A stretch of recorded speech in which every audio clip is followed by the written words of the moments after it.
আপনারা তো অনেক রকম জলখাবার বানান, একবার এইভাবে মিনি সমোসা বানিয়ে দেখবেন, খুব ভালো লাগবে খেতে। নমস্কার, ত্রিনেত্রাস কুকারিতে আপনাদের সকলকে জানাই আমার সাদর আমন্ত্রণ। আজ আমি আপনাদের জন্য নিয়ে এসেছি মিনি সমোসার রেসিপি। প্রথমে 2 কাপ ময়দা নিলাম, তাতে পরিমাণ মতো নুন দিলাম, চিলি ফ্লেক্স দিলাম, ধনেপাতা কুচি দিলাম আর 2 টেবিল স্পুন সাদা তেল দিলাম। দিয়ে ভালো করে মিক্স করে নিয়ে পরিমাণ মতন জল দিয়ে একটা ডো বানিয়ে নিলাম। ত্রিনেত্রাস কুকারিকে যারা সাবস্ক্রাইব করেছেন তাদের অনেক অনেক ধন্যবাদ আমার পাশে থাকার জন্য। যারা নতুন আজকে অনুরোধ করছি একটু সাবস্ক্রাইব করে দেবেন, বেল আইকনটি টিপে দেবেন যাতে আমার পরবর্তী ভিডিওগুলো আপনারা পেয়ে যান। ময়দাটা মাখা হয়ে গেলে একটু সাদা তেল লাগিয়ে ঢাকা দিয়ে 10 মিনিটের জন্য রেস্টে রেখে দেব।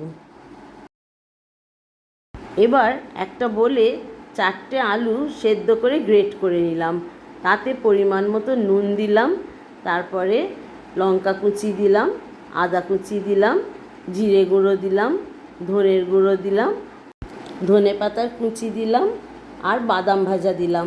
বাদাম ভাজার পরিবর্তে আপনারা সুইট কর্ন সেদ্ধ করেও দিতে পারেন।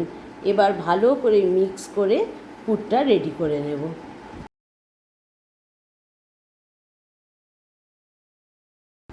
এইভাবে পুরটা বানিয়ে নিলাম। এবার ময়দাটাকে একটু ঠেসে নেব, নিয়ে এর থেকে লেচি কেটে নেব। লেচি কেটে নিয়ে গোল করে বেলে নেব। বেলার পরে 4টে সাইড একটা ছুরির সাহায্যে চৌকো করে কেটে নেব। চৌকো করে কেটে নেবার পরে ভেতরের পোর্শনটাতেও আবার ছুরি দিয়ে 4টে স্কোয়ার করে নেব। প্রত্যেকটা স্কোয়ারের মধ্যে একটু করে আলুর পুর দিয়ে দেবো, দিয়ে এইভাবে গড়ে নেব। দেখুন সাইডগুলো একটু ভালো করে টিপে টিপে আটকে দেবেন যাতে না ভাজবার সময় বেরিয়ে যায়। এইভাবে একটা শেপ আনার চেষ্টা করেছি। দেখুন খুব ইজি, কিন্তু দেখতে ভীষণ সুন্দর হয়।